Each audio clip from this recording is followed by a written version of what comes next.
in people's lives, there's only maybe a half dozen, 7, 8 categories that really matter. Most people, they major in minor things. They focus on stuff that doesn't matter. They know more about this celebrity going in and out of rehab than they do about their own personal development. But I look at and say, if you look at your body, without that, everything else is out the door. You don't want to be richest man in the graveyard. That's not going to do it. If there is energy, if there's vitality, if there's strength, it's going to show up in your relationship. It's going to show up in your business, show up in your life. That's an area you got to master. You can't dabble. It's too important. Emotions are everything. I mean, you got a ton of money, you got everybody loves you, and your primary emotions are pissed off and frustrated, then your life's pissed off and frustrated. It doesn't matter if you got $1 billion or 1 million people loving you. Your life is not great. Relationships, intimate relationships especially. It's where the most juice in life comes from. It's where the most pain comes from most people. It's worth mastering instead of dabbling. Really looking at what are you going to do with your time and mastering your time. Instead of having a checklist, you cross it all off. You can mistake movement for achievement. I want to squeeze out of that time what matters, that creates value for me and for everyone I care about and love. What about your career or your business and the mastery of that instead of dabbling? Most businesses are dabblers. That's why they don't make it. 96%, any 10-year period of time, 4% make it. That doesn't even mean they're profitable. And it does not mean they're enjoying themselves, all right, or they're getting anybody else to feel good.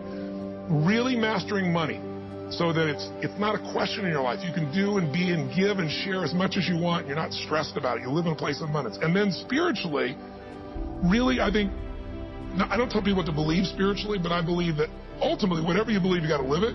And it should lead to growing and giving. If you're growing, you feel alive. If you're giving, you feel 10 times more alive. And I think if someone can celebrate and give, then that's spiritual state. So to me, those are the areas I look at mastering.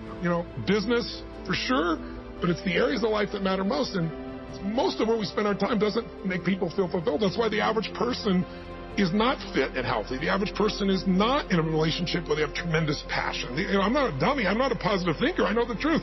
The average person is not successful in business. The average person is not earning what they want to earn. But you know what? Very few people have those things, but a few do. A few are happy, fulfilled, spiritually alive, financially strong, their business is growing, they have passionate love affairs, and I'm obsessed with finding the few who do and find out what they do different and teaching to everybody. Everyone's going to measure themselves differently because everyone values things differently. Some people value success or significance. Some people value love more. Some value just basic levels of certainty. So when I look at the specific metrics, I really look at metrics of what are the things that need to be measured to know if your life is going to work or not. So I look at it as our whole lives are guided moment to moment by the state we're in. Learning how to change your state, not bullshit, not fake, but to go from pissed off, frustrated, freaked out to back in your center or creative or determined or something that's going to move you forward. It's going to create a better quality of life for you and others. That's a critical skill set. So moment to moment, our life's controlled by our states. Yep. If you're in an angry state, you're going to respond differently than if you're feeling playful. But what controls those states long term is your model of the world, your worldview. And I look at that as having, as a metric, 3 things that I look at. I look to see first, what are the targets you're after? The target is, everyone has different goals and dreams and desires. But as I traveled around the world to 100 countries, I started going, holy shit, I'm seeing the same problems. What's underneath it? I began to see that there are these same 6 human needs that we all have, the same needs. We all have a need for certainty, that we can avoid pain and we can have some pleasure, some comfort. We all need uncertainty. We need variety or we feel dead inside. If you're totally certain, you're bored. If you have total variety, you're like freak out. And it's not a balance. It's learning which of these you need more as a person. Everyone's developed a different set of values in that area. The need for significance, to feel unique, special, important, the need to feel loved, the need to grow, and the need to contribute. Some people value certainty at the top of their list. That's their center of their target. I don't want to do anything else. I know it's going to work. I don't want to do anything unless it's the same. If you change anything, they freak out. If certainty is the number one thing on your list, everyone has the same needs, but if it's number one, I know how your life's going to be. I can predict the direction of your life and therefore the destination to some extent. If you're driven by love first, you want certainty too, but love is higher, you're going to behave very differently than if you're driven by significance. I have to be the one. So I look to see which of those needs are the top 2 on your list because they control your life. Yep.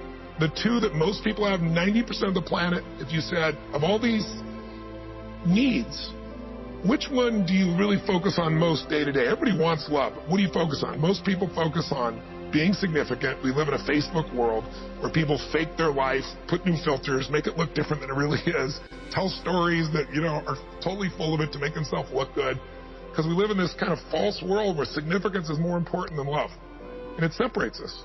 And the other one that we see most often is certainty. People want to be certain before they can do something. You couldn't have started a business like you had if you were absolutely certain before you started. You can never build a business with that. You can never build a great relationship, because if it's based on certainty, then everybody's got to stay the same and never change, which means you're never going to grow, which means you're going to be miserable. Right. So my metrics are, I want to find out what's driving you. And I want to see, is it healthy or unhealthy? You can have two people be driven by significance, though, and do it with a different set of rules. That's the second piece I measure. The beliefs or rules of how to fulfill that target. But I want to be more clear about something. An extraordinary life is life on your terms, and there's two parts. Part one to have an extraordinary life is mastering the skill of the science of achievement. How do I take what I envision and make it real? And how do I do that quicker, faster, better, easier?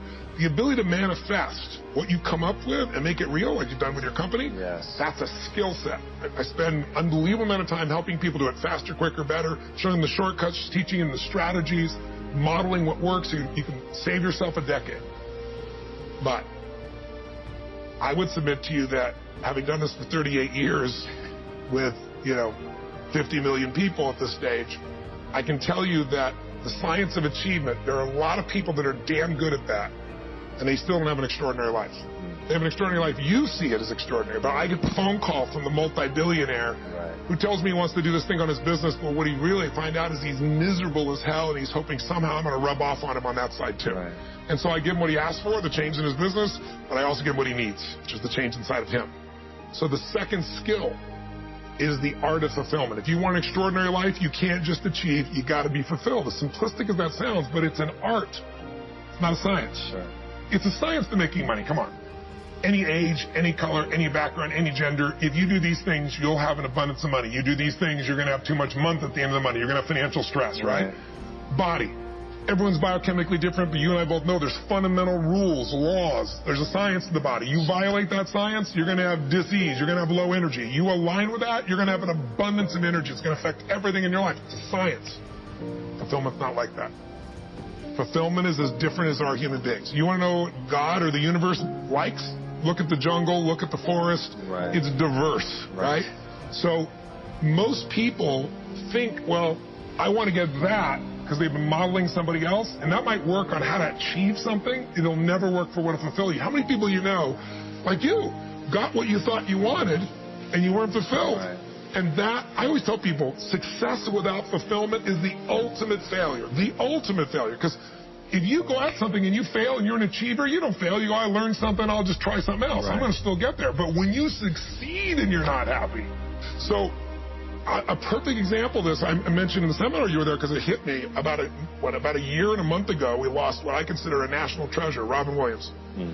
And I asked people, how many of you love Robin Williams? Everybody raising it all around the world, right? He made people laugh. People were touched by him. So how good was he at the science of achievement? I mean, he wanted to be a great comedian and make the whole world laugh. He did. He wanted to have his own TV show. He did. He wanted the #1 show. He did it. He wanted to make movies. He did. He wanted to have an Academy Award for not being funny. Dramatic, and he did it, right? He did it, yeah. He said he wanted a beautiful family. He achieved everything, and he hung himself. That's crazy. And I know recently someone saying, well, he had dementia, he had drug abuse, he had alcohol abuse most of his life because he made everybody happy but whom? Himself. That's the ultimate failure. So if I had no other message to offer your viewers, and you let me give it to them right now, please. I'll tell you what I believe. I believe our lives are controlled by one force, decisions. I certainly believe in force greater than myself, call it God if you will, grace, whatever you want to call it, the universe. But I also believe it gives us choices.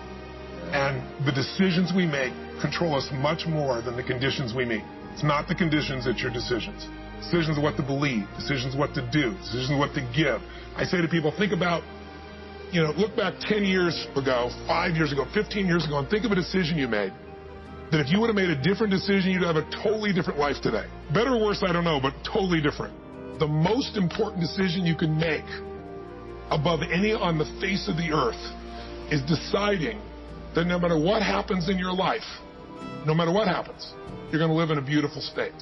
The decision to say, I am not going to suffer. That if suffering arises, pain's one thing, suffering's another. Suffering is when you're like, suffering could be worry, it could be anger, it could be frustration. It's anything that takes you out of a beautiful state. And here's what people don't get. You can end suffering by stop focusing on yourself and focus on something you want to serve greater than yourself. Your children, your wife, your mission, your life. You can get out of it in an instant because the nature of the human mind is to constantly compare things.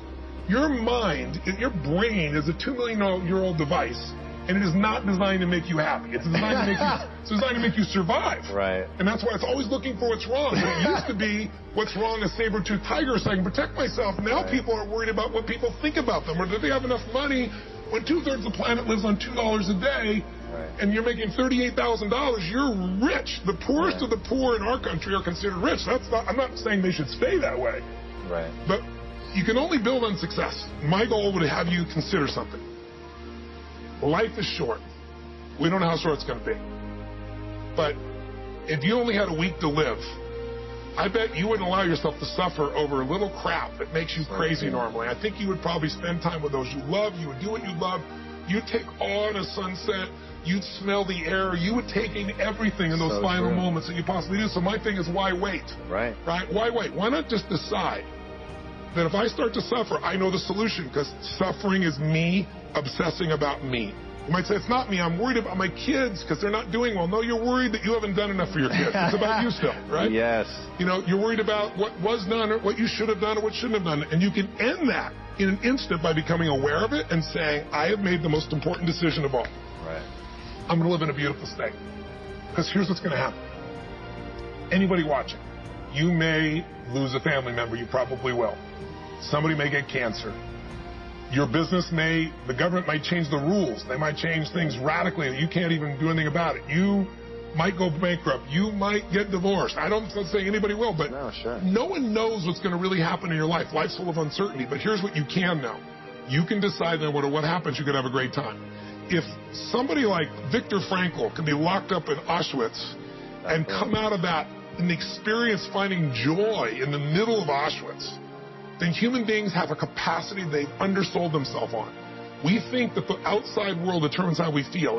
If people have to behave a certain way, if your husband or your wife or your kids or your coworkers or whoever, your boss, has to behave a certain way for you to be happy, and if they don't, you're unhappy, then you're always going to be unhappy, because the more people around you, the more they're going to change that, because they're all human. Right?